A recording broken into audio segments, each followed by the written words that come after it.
ॐ यं ब्रह्मा वरुणेन्द्ररुद्रमरुतः स्तुन्वन्ति दिव्यैस्तवै वेदैः साङ्गपदक्रमोपनिषदये गायन्त्यं सामगा ध्यानावस्थिततद्गते न मनसा पश्यन्ति नं योगिनो यस्यन्तनं विदुसुरासुरगणा देवाय तस्मै नमः।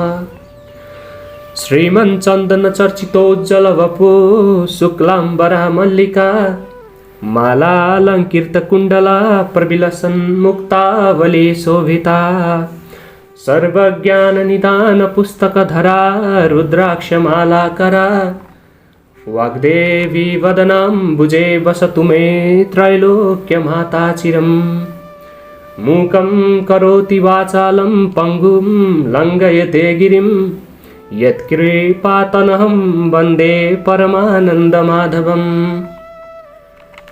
नमो भगवते तस्मै व्यासायामित तेजसे यस्य प्रसादाद् वक्ष्यामि नारायणकथामिमाम्। नारायणं नमस्कृत्य नरं चैव नरोत्तमं देवीं सरस्वतीं व्यासं ततो जयमुदीरयेत्। अथः द्वाविंशोऽध्याय। कुमारजी आज्ञा गर्नुहुन्छ, ए अगस्त्य मुनि, शिव शर्मा ब्राह्मण र गोमा ब्राह्मणी त्यहाँबाट हिँडेपछि शिवभट्ट र सतीले आँखाले देखिएसम्म हेरे, देखिन छाडेपछि वृक्षमा चढेर हेरे। जब वृक्षबाट पनि देखिन छाड्यो, त्यही वृक्षको हाँगामा बसेर अनेक विलाप गर्न लागे। दैव संयोग त्यसै बखत रुखको हाँगो भाँचियो र दुवै स्त्री पुरुष वृक्षबाट लडेर मरे।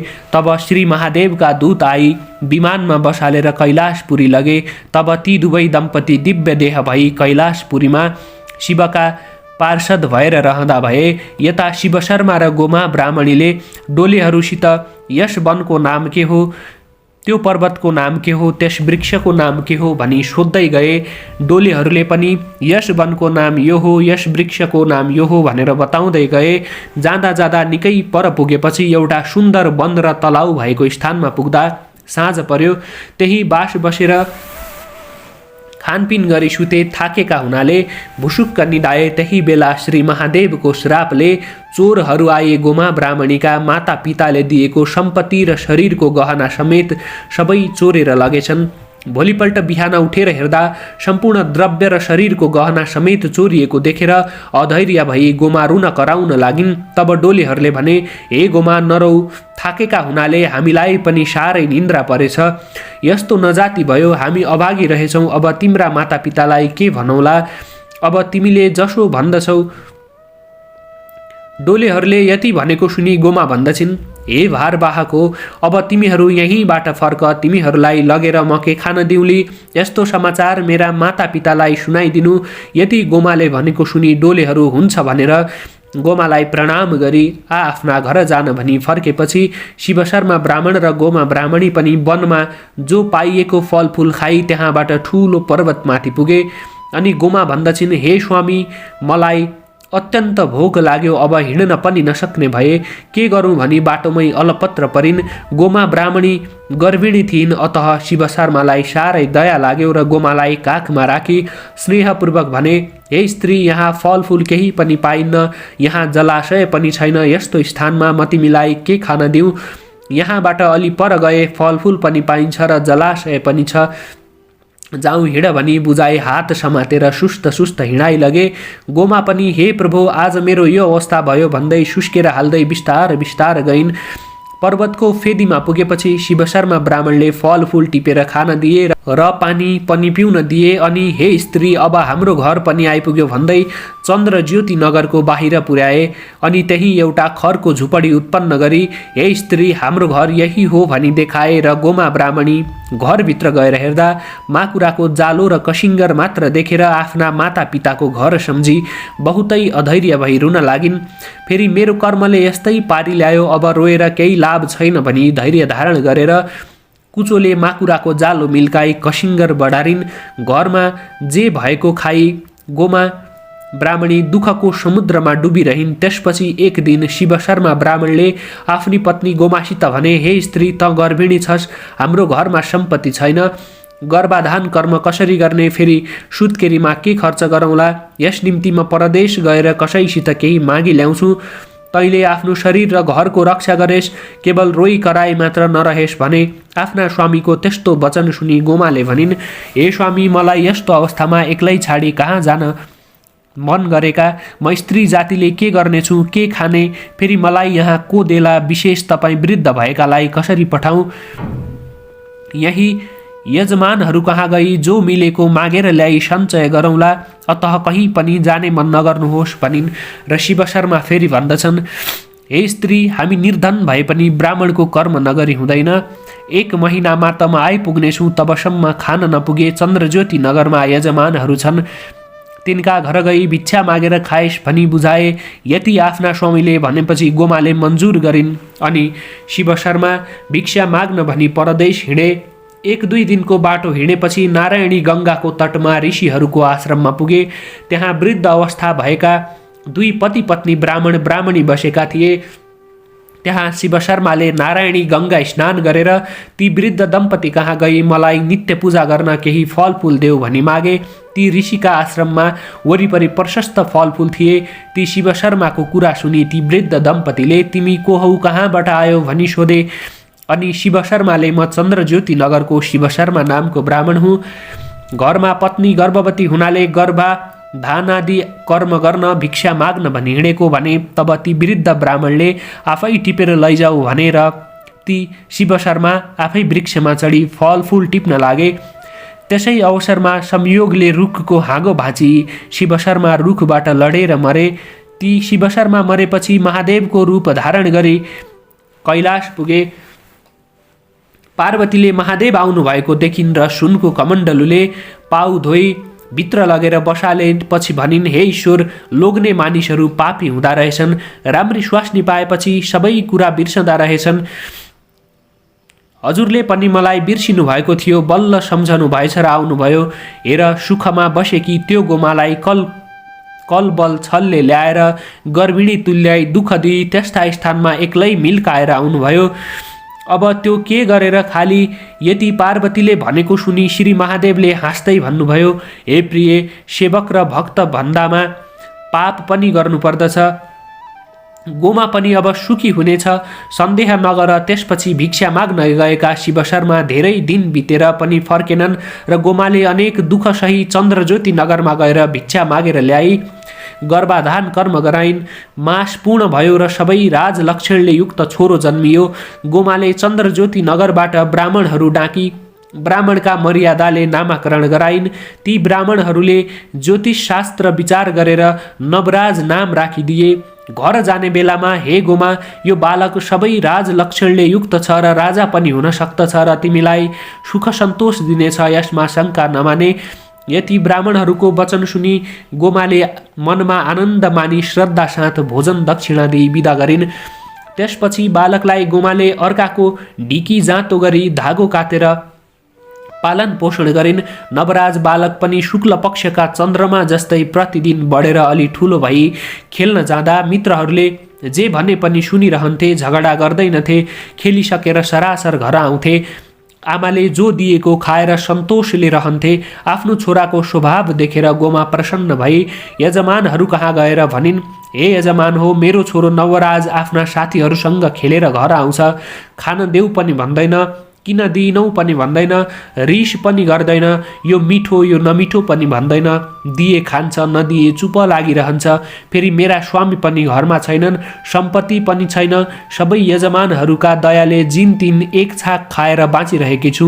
अब त्यसको चुडा कर्म र व्रत बन्दादी कसरी गरिदिउँ भन्ने चिन्ता लागिरहेछ। गोमाको त्यस्तो वचन सुनेर यजमानहरूले आफ्नो श्रद्धाले जो सकेको दिए र गोमाले सम्पूर्ण सामग्री तयार पारी ब्राह्मणहरू डाकेर नवराजको चुडा कर्म र व्रत बन्द गरिदिइन्। अनि वेद पुराण आदिको शिक्षा दिलाइन्। एक दिन नवराजको चाल चलनले प्रसन्न भएका यजमानहरू स्वयं गोमा कहाँ गएर भने, हे गोमा, नवराजको विवाह गर्ने भए वरुणपुरका अग्निस्वामीकी कन्या चन्द्रावती छन्, तिनैसित गरिदियौँ। सबै सामग्री ठिक पार यजमानहरूको यस्ता वचन सुनि गोमा भन्दछिन्, ए यजमान हो, मेरो छोरोको कमाई छैन, घरमा सम्पत्ति छैन, त्यसलाई कन्या कसले देला? विवाह कसरी गरिदिने? यति सुनेर यजमानहरूले भने, हे गोमा, जे चाहिएको सामग्री हामी दिन्छौँ। के चाहिन्छ? यति यजमानहरूले भनेपछि गोमा भन्दछिन्, हे यजमान हो, हामीलाई निर्धन जानेर तिमीहरूको यस्तो दया हामी धन्य रहेछौँ भनेर विवाहको समस्त सामग्री जे चाहिएको थियो मागिन् र यजमानहरूले दिए। अनि असल दिनमा लग्न ठहराई। ब्राह्मणको मर्यादाले वरुणपुरका अग्निस्वामीकी कन्या चन्द्रावती र नवराजको विवाह सम्पन्न भयो।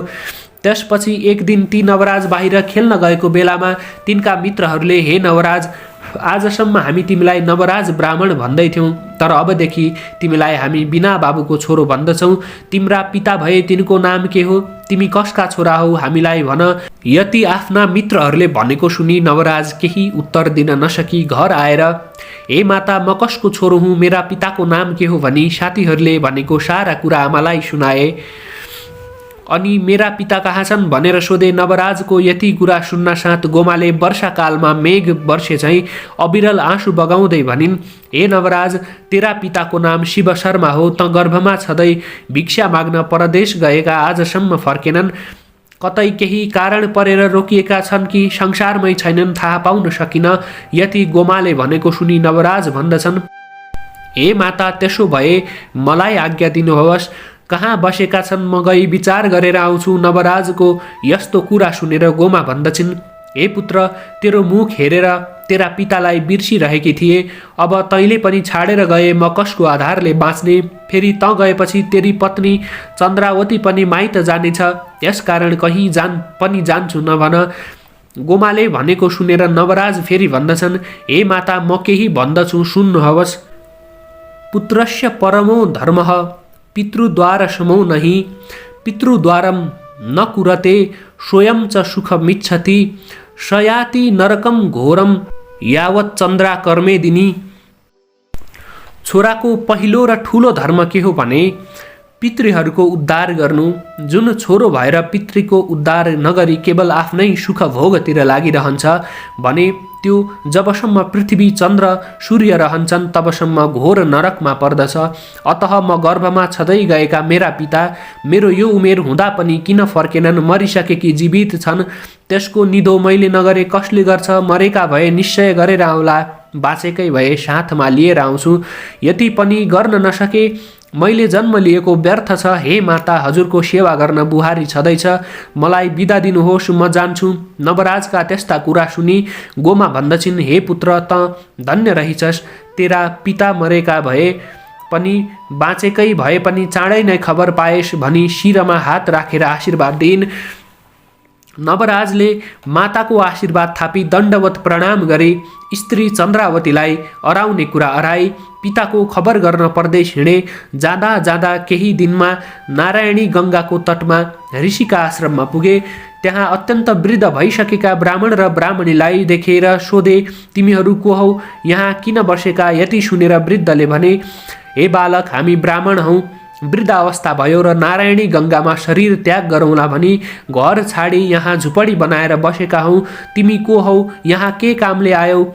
तिनको यस्ता कुरा सुनि नवराज भन्दछन्, म पनि नवराज नामको ब्राह्मण हुँ। म गर्भमा हुँदै गर्भाधान कर्म गर्न भिक्षा माग्न हिँडेका मेरा पिता शिवशर्मा नामका ब्राह्मण आजसम्म घर फिरेनन् र तिनैको खोज खबर गर्न हिँडेको हुँ। तिमीले देख्यौ कि? यति नवराजको वचन सुनि ती वृद्धले भने, हे नवराज, गर्भाधान कर्म गर्न भिक्षा माग्न आएका चन्द्रज्योति नगरका शिवशर्मा नामका वृद्ध ब्राह्मणलाई हामीले देखेथ्यौँ। यहीँ आई आफ्नो नित्य पूजा गर्न फलफुल टिप्न त्यस वृक्षमा चढेका थिए। दैव संयोग त्यो वृक्षको हाँगो भाँचियो र वृक्षबाट लडेर मरे। हाडखोड त अझसम्म पनि होला, त्यहाँ गएर हेर। यति ती वृद्ध ब्राह्मणले भनेको सुनि नवराज त्यस रुखमुनि हेर्न गए। त्यहाँ आफ्ना पिताको हाडखोड देखि, हे पिता, मेरै निम्ति भिक्षा माग्न आएका मेरो मुखै देख्न नपाई यस्तो स्थानमा आएर रुखबाट लडी प्राण दियौ। यो समाचार म आमालाई कसरी सुनाउला? मेरी माताले शोक गर्दा म के भनेर बुझाउला भन्दै अनेक तरहले शोक गरेर रुन लागे। फेरि धैर्य धारण गरी हाडखोड बटुली गङ्गा प्रवाह गरेर ब्राह्मणका मर्यादाले 10 गात्र क्रिया गरिसकी अब कता जाउँ घर जाउँ भने सम्पत्ति छैन। विशेष यो समाचार सुनाई माताले शोक गरेको मात्र हेर्नु छ। यसकारण बरु यतै कुनै राजाको सेवा चाकरी गरेर केही द्रव्य लिई घर जानु असल होला भनी नजिकको शहरमा गएर राजाको सेवामा लागे। अनि फेरि अझै कुमारजी आज्ञा गर्नुहुन्छ, हे अगस्त्य मुनि, नवराज ब्राह्मण पिताको खबर गर्न गएपछि नवराजकी स्त्री चन्द्रावतीले सासु गोमासित भनिन्, हे माता, म माइत नगएको धेरै दिन भयो। यहाँ खान अन्न छैन, लगाउन लुगा छैन, अर्कासित मागेर मात्र कति दिन निर्वाह गर्ने। अतः म केही दिन माइत जान्छु। तपाईँले आफ्नो शरीर र घरको रक्षा गर्नुहोला। तपाईँका छोरा आएपछि मलाई डाक्न पठाउनुहोला। म गएपछि एक पेट पाल्न तपाईँलाई पनि कठिन हुने छैन। अतः म जान्छु भनी सासूलाई प्रणाम गरेर माइत गइन्। चन्द्रावती हिँडेपछि गोमा ब्राह्मणी आफूलाई दुःख परेको देखि भिक्षुक रूप श्री महादेवले दिएको श्राप सम्झेर भन्न लागिन्, म 7 वर्षकी हुँदा 70 वर्षका बुढासित विवाह भयो। ती पनि भिक्षा माग्न गएका आजसम्म फर्केनन्। छोरा बुहारीले पनि छाडेर गए। म यस्तो अवस्थामा परे, धिक्कार रहेछु। उस दिन मलाई श्राप दिने भिक्षुक श्री महादेव नै रहेछन्। हे जगदीश्वर, मैले जानिन, मेरा अपराध क्षमा गर। हे शम्भो, हजुरलाई कोटि कोटि नमस्कार छ। अब मेरो रक्षा गर कि यो प्राण हर भन्दै आँसुका धारा बगाई रोई कराई बौलाही जस्तै भएर हिँड्न लागिन्। यो कुरा कैलाशमा पार्वतीले चाल पाएर महादेवको आनन्द समयमा बिन्ती गरिन्, हे नाथ, त्यो गोमाको दुःख हेर्नुहोस्। त्यो पनि हजुरकी पत्नी हो, त्यसलाई कष्ट दिनु योग्य छैन। मलाई साह्रै दया लाग्यो। म त्यसको केही उपाय गरौँ कि? आज्ञा भए श्री स्वस्थानी परमेश्वरीको व्रत गराउँ र दुःखका सिन्धुबाट पार होली। यति पार्वतीको प्रार्थना सुनि श्री महादेवले हुन्छ त्यसै गर भनी आज्ञा दिनुभयो। अनि पार्वतीले सप्त ऋषिलाई डाकी, तिमीहरू मर्त्यमण्डलमा जाओ र चन्द्रज्योति नगरमा गोमा नामकी ब्राह्मणी साह्रै कष्टमा परेकी छ, उसलाई श्री स्वस्थानी परमेश्वरीको व्रत गराई आओ। यति भनी आफूलाई विष्णुले बताएको सम्पूर्ण व्रत विधि बताइन्। यति पार्वतीको आज्ञा सुनि सप्त ऋषिले हवस् भनेर मर्त्यमण्डलमा पुगी चन्द्रज्योति नगरको बाहिर गोठाला केटाकेटीहरूसित यहाँ को दुखी छ भनी सोधे र गोठालाहरूले यस चन्द्रज्योति नगरमा त्यस्ता दुखी कोही पनि छैनन्। सहर बाहिर गोमा नामकी ब्राह्मणी साह्रै कष्टमा छिन्, त्यही गई सोध भनेर घर पनि देखाइदिए। अनि सप्त ऋषिहरू तिनको घर पुगे। गोमाले पनि सप्त ऋषिहरूलाई देखेर प्रणाम गरी भित्र लगेर पीडामा बसाली, हे ऋषिश्वर हो, म यस्ती पापिनीका घरमा आई के कामले दर्शन दिनुभयो? आज्ञा होस् भनिन् र सप्त ऋषिहरू भन्दछन्, हे गोमा, तिमी साह्रै नै दुखी हुनाले श्री स्वस्थानी परमेश्वरीको व्रत गराउन आयौ। अब तिमी एकाग्र भएर सुन। सत्ययुगमा हिमालय पर्वतकी पुत्री पार्वतीले महादेव स्वामी पाउनका लागि गरेको त्यो व्रत पौष शुक्ल पूर्णिमादेखि आरम्भ गर्नुपर्दछ।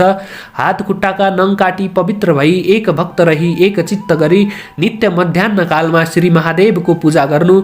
माघ शुक्ल पूर्णिमाको दिन अष्टोत्तर 100 रोटी, अष्टोत्तर 100 अक्षता, अष्टोत्तर 100 जात जातका फूल र नाना उपचार तयार गरी आर्सीमा ओमकार लेखी गङ्गा जलले स्नान गराई रक्तचन्दन, श्रीखण्ड, सिन्दुर, पुष्पमाला, वस्त्र, धूप, दीप र नैवेद्य मेवा मिष्ठान्न कस्तुरी भेटी चढाई श्री स्वस्थानी परमेश्वरीको पूजा गरेर कथा सुन्नु।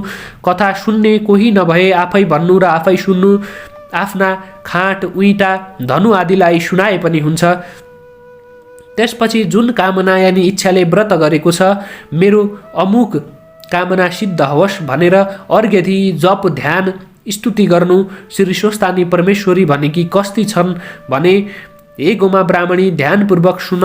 सुवर्ण वर्ण दीप्ताभाम त्रिनेत्राम कमलानाम सिंहासन समासीनाम सर्वलङ्कार भूषिताम नीलोत्पलधराम वामे दक्षिणे वरदाम शुभम खड्ग चर्मधराम चोर्धम वाम दक्षिणयो क्रमात् चतुर्भुजाम चमाम वापी पूजयेद वृषकेतुनम एवं ध्यात्वा महादेवीं स्वस्थानी जगदीश्वरीं।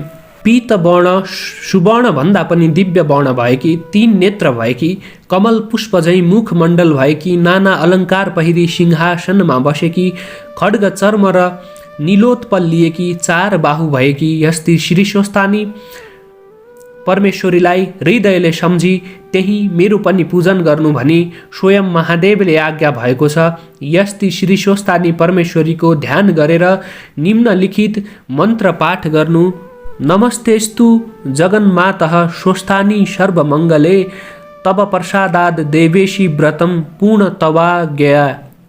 हे जगन्माता, सम्पूर्ण लोकको कल्याण गर्ने हे देवी, हे स्वस्थानी परमेश्वरी, हजुरको कृपाले मेरो व्रत पुरा भयो भनी प्रसाद झिक्नु र अष्टोत्तर 100मा 8 रोटी, 8 अक्षता, 8 बेली पुष्प, 8 पान, 8 कुडका सुपारी सगुन समेत आफ्ना पुरुषलाई दिनु। पुरुष नभए छोरालाई र छोरो नभए मित छोरालाई दिनु। मित छोरा पनि नभए मेरो अमुक कार्य सिद्ध होस् भनेर गङ्गामा बगाइदिनु र 100 रोटी आफूले फलाहार गरी रात्रिमा जागराम बस्नु।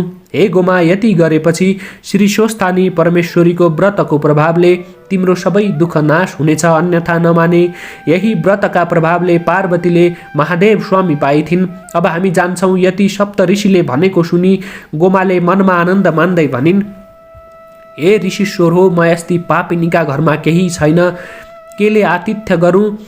पसलबाट पान किनेर ल्याउँछु भनी चर्खामा रहेको धागोको लरिया लिएर घरबाट निस्किन्। त्यसै बेला सप्त ऋषिहरूले गोमाको कष्ट देखेर साह्रै दया लागि 7वटा सुनका कौडी आफूहरू बसेको पिरुका मुनि छाडेर गए। इति श्री स्कन्द पुराणे केदारखण्डे माघ महात्म्ये कुमार अगस्त्य संवादे श्री स्वस्थानी परमेश्वर्या व्रतकथायां सप्तऋषि व्रतोपदेशो नाम 22 बोल श्री स्वस्थानी माता की जय।